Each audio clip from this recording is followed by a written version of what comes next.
लाडकी बहीण योजना जेव्हा सुरू केली होती त्यावेळी त्या संदर्भातले काही निकष होते।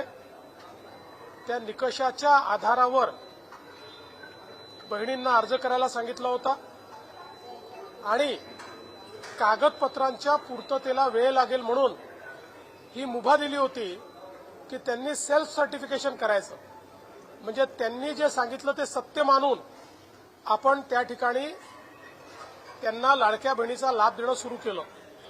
पण अर्थातच आपण ज्यावेळी कुठलाही सरकारी पैसा खर्च करतो त्यावेळी त्याचं सीएजीचं ऑडिट होतं आणि सीएजीच्या ऑडिटमध्ये निकषांप्रमाणे अर्ज आहेत की नाही याची माहिती द्यावी लागते आणि म्हणूनच योजना सुरू झाल्यानंतर आपण त्याचं केवायसी सुरू केलं आणि वेगवेगळे जे डेटाबेस होते त्याच्याशी कंपॅरिझन सुरू केलं, ज्याच्यामध्ये इन्कम टॅक्स विभागाकडनं आपण माहिती घेतली, सरकारचे जे काही कर्मचारी आहेत त्यांचं जिथलं पेमेंट होतं त्या पोर्टलमधनं आपण माहिती घेतली, जो काही आपला परिवहन विभाग आहे याच्यामध्ये मोटरची ओनरशिप कोणाकडे आहे 4 व्हीलरची याच्या डेटाबेसची माहिती घेतली, रेशन कार्ड याच्या डेटाबेसची माहिती घेतली आणि ही सगळी माहिती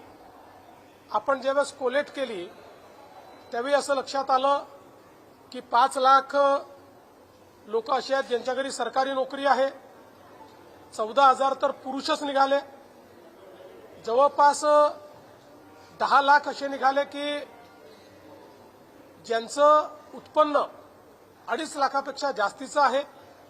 अशा वेगवेगळ्या डेटाबेसमध्ये जे लोक अपात्र झाले त्यांना आपण अपात्र केलेलं आहे।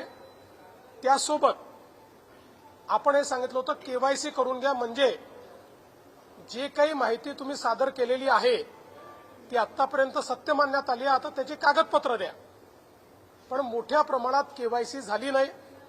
आता एक गोष्ट आपण लक्षात घ्या की ज्यांना अर्ज करता येतो, सेल्फ सर्टिफिकेशन करता येतं, त्यांना केवायसी करता येत नाही असं मानणं काही योग्य नाही।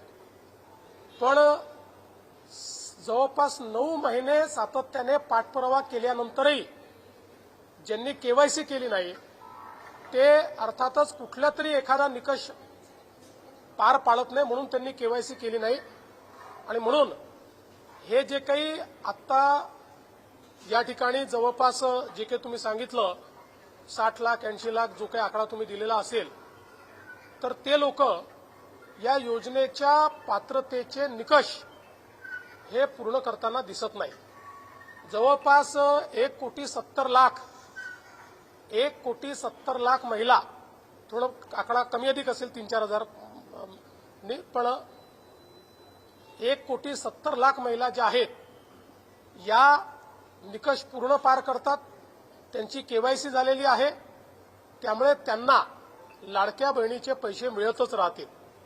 ज्यांनी केवायसी केली नाही त्यांना आता आम्ही पैसे देणार नाही, पण त्यांनी दिलेले पैसे आम्ही वसुली करणार नाही। मात्र 14,000 ज्या पुरुषांनी पैसे घेतलेले आहेत त्यांच्याकडनं मात्र पैसे हे वसूल केले जातील। त्यामुळे नीट सायंटिफिक प्रोसेसने या सगळ्या गोष्टी केल्या आहेत आणि आजही यांच्यापैकी कोणी जर केवायसी करणार असेल तर आम्ही विंडो ओपन करायला तयार आहोत आणि त्यांना लाभ द्यायला तयार आहोत। आजही ज्यावेळेस आपण जेवढ्या लाडक्या बहिणींना लाभ देतो देशातल्या कुठल्याही योजनेपेक्षा आजही सर्वात मोठी योजना ही महाराष्ट्राची आहे। आजही देशामध्ये एवढा लाभ 1,70,00,000 कुठलंच राज्य देत नाही जे महाराष्ट्र देत आहे।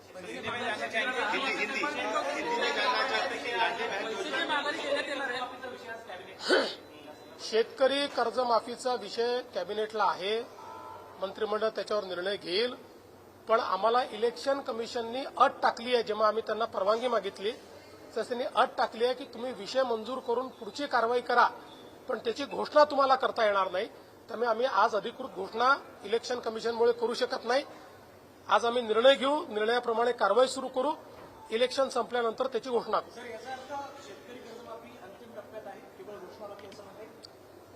घोषणा ही तर मला असं वाटतं औपचारिकता आहे.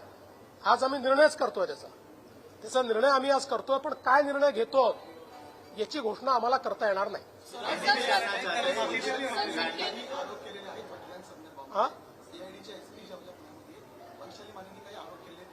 या संदर्भात डीजी साहेब लक्ष घालतील आणि जे काही त्या बोलल्या आहेत, मला माहित नाही ते काय बोलले आहेत, मी ऐकली नाहीये, पण डीजी साहब त्यात लक्ष घालतील.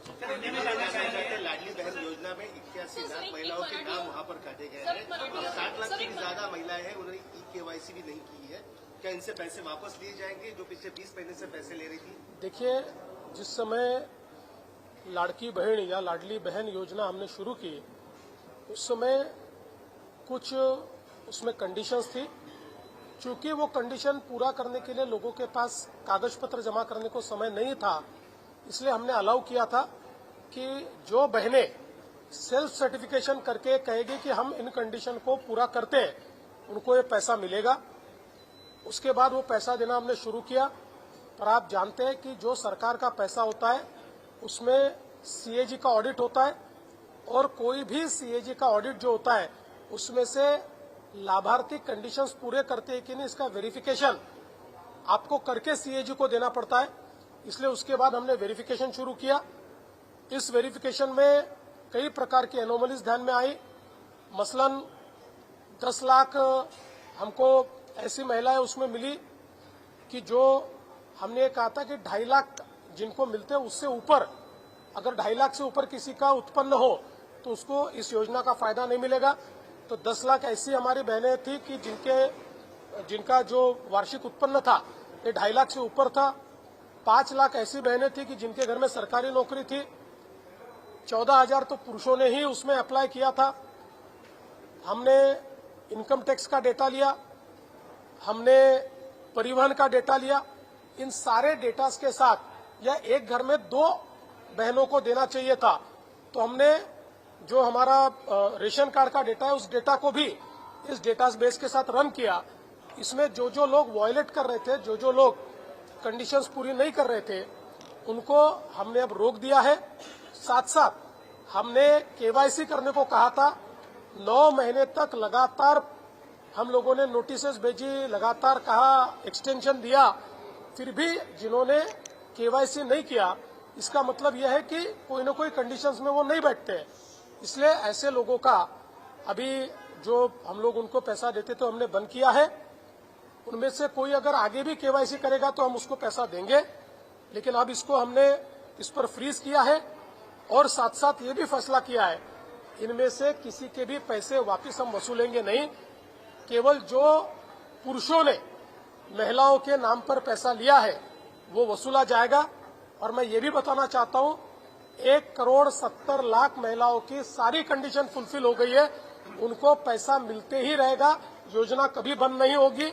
और आज भी देश में अलग अलग राज्य जो योजनाएं चला रहे हैं उसमें आज भी सबसे बड़ी योजना ये महाराष्ट्र की योजना